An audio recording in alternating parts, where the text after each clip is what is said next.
안녕하세요. 마음신 박종찬 한의원 박종찬 원장입니다. 저는 한의사이기 때문에 한약의 전문가이지만 양약의 전문가는 아닙니다. 그러나 제가 정신과와 연관된 질환들을 많이 보다 보니까 제가 보는 환자분들 중 상당수가 양약을 복용하고 있거나 혹은 복용한 적이 있는 상황이었습니다. 그래서 이 양약과 제가 치료하는 치료 방법 사이에 상호작용이라던가 혹은 진단을 할 때 양약을 복용 중이라면 어떤 증상을 약이 가리고 있는가, 혹은 지금 발생되는 문제가 병증에 해당되는가 아니면 부작용에 해당되는가, 이런 문제를 반드시 알아야 했기 때문에 양약에 대한 지식을 공부할 수밖에 없었습니다. 환자분들의 경우에도 본인이 복용하고 있는 약에 대해서 신경안정제다, 수면제다, 우울증 약이다, 이 정도만 알고 계신 경우가 대부분이고, 약의 명칭과 용량을 정확하게 알고 대답하는 경우가 드문 편입니다. 상당히 높은 수준의 건강염려증이 있는 사람들만 약의 종류를 정확하게 이야기하는 경향이 있더라고요. 그런데 사실은 보편적으로 모든 사람들이 깊이까지는 아니라도 자기가 복용하는 약에 대해서 어느 정도는 알 필요가 있습니다. 그게 내 병을 더 자세하게 이해하는 방법이기도 하고, 대부분의 정신과적 문제는 자기 병을 정확하게 이해하느냐 아니냐가 병의 치료에 상당히 큰 영향을 주기 때문입니다. 그런 의미에서 오늘 할 이야기는 정신과 약의 대표 주자인 신경안정제, 그 중에서도 가장 널리 사용되는 벤조디아제핀계의 약에 대한 것입니다. 벤조디아제핀이라는 이름을 대면 좀 생소할 수도 있지만, 정신과 약을 복용해 본 분들이라면 알프라졸람, 디아제팜, 로라제팜, 클로나제팜, 이러한 약들의 성분명을 들어본 적 있으실 겁니다. 상품명으로는 바리움, 아티반, 자낙스, 리보트릴, 이런 식으로 이제 많이 이런 상표의 약들이 많이 판매가 되는데, 이러한 약들을 벤조디아제핀계라고 부릅니다. 대표적인 신경안정제 약입니다. 먼저 이 약이 어떤 작용을 하는지 설명을 드리자면, 여러 가지 의학 용어가 이제 등장할 차례인데요.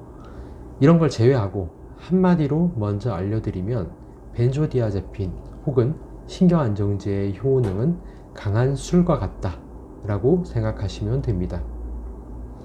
벤조디아제핀은 중추신경 억제에 관련되는 신경 전달 물질인 가바를 활성화해서 더 많이 작용될 수 있게 돕는 역할을 하는데, 그 부분이 술에 들어있는 알코올이 가바에 미치는 영향과 같습니다.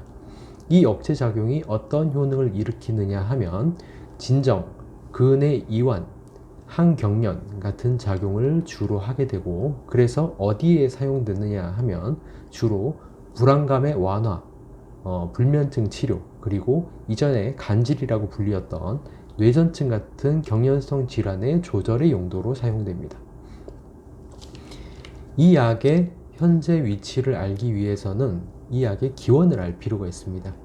벤조디아제핀이 등장하기 이전에는 바비츄레이트라는 신경안정제가 많이 사용이 되었습니다.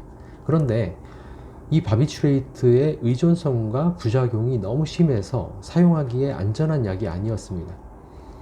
1955년에 레오 스턴바흐라고 하는 로슈 제약회사의 화학자가 이 벤조디아제핀을 처음으로 합성을 했는데, 처음에는 자기 연구 결과로 만들어진 화합물이 효능이 뛰어나다는 것을 잘 알지 못했다고 합니다. 그래서 여차저차 여러 과정을 거친 다음에 5년이 지난 1960년에야 처음으로 이제 당시 이름으로는 리브리엄이라는 이름으로, 그 이후에 바리움이라는 이름으로 처음 출시가 되었습니다.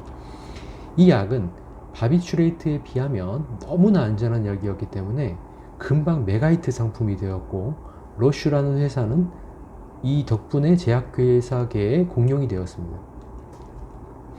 그 이후 이 약은 바비츄레이트의 자리를 거의 대체하게 되었고, 제약회사들은 이 벤조디아제핀의 부작용이 없다는 것을 많이 선전했습니다.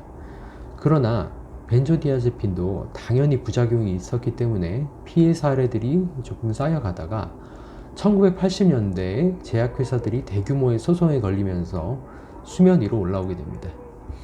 이후에 연구된 부작용 사례에 대해서 간단히 알아보면 장기 복용 시에 뇌 위축, 알츠하이머 치매 같은 뇌 손상 문제가 있고, 그리고 자살 충동, 그리고 다른 충동성의 폭발 같은 문제가 있을 수 있고, 그리고 임신했을 때 복용을 하면 임신 시 기형아 위험도나 유산 위험도가 상승된다는 문제가 대표적으로 알려져 있습니다.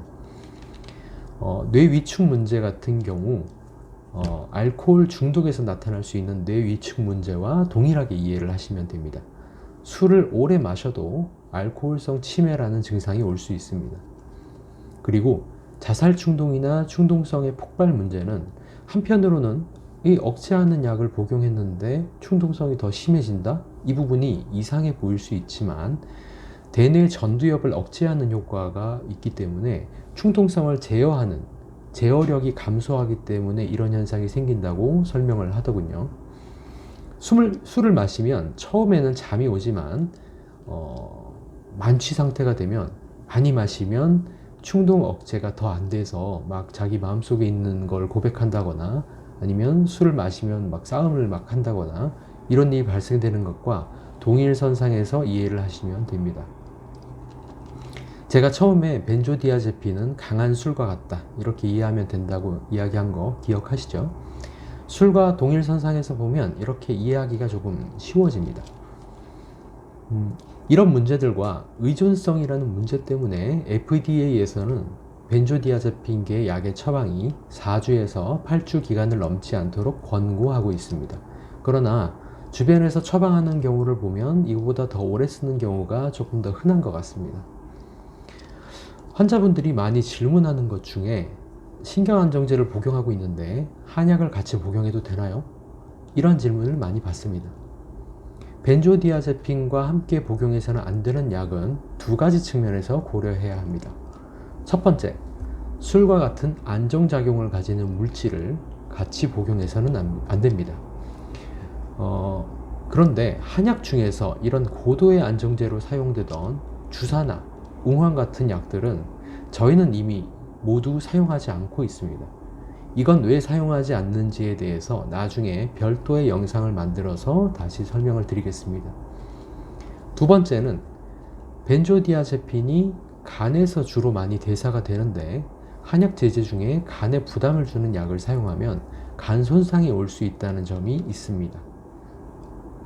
그런데 한약 제제 중에 간에 부담을 주는 대표적인 약은 마황이나 혹은 황금 같은 약이 있는데, 마황은 애시당초 중추신경을 흥분시키는 효능을 가지고 있기 때문에 이 약을 사용하는 어떤 질환과는 서로 대척점이 있습니다.